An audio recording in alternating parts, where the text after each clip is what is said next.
Welcome to lecture 15 of the new SAT Math lecture series. Today we'll be discussing rate problems. So a rate is a ratio. So notice they both start with RAT. It's a ratio of two measurements that have different units. So two different kinds of measurements. So for example, if you were to divide distance measured in say miles over time measured in say hours, that will be a rate because they have different units, miles and hours. And these are different kinds of measurements, distance and time. So we'll deal with problems like these in this lecture. So the first problems here that we'll deal with are the unit cost problems. So these don't really require any special additional knowledge.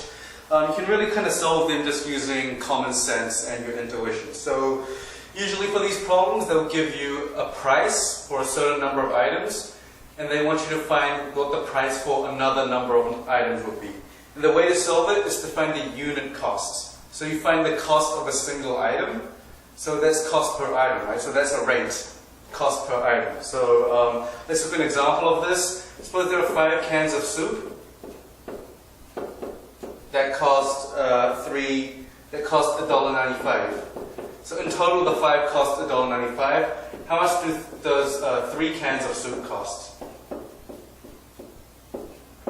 So what we want to do is we want to find the unit cost. So just find the cost of a single can of soup. So if you do $1.95 divided by 5 cans, you see that this equals, so you do the division, so this comes out to 39 cents. So that's $0.39 per can, right? So you can sort of keep the units like this.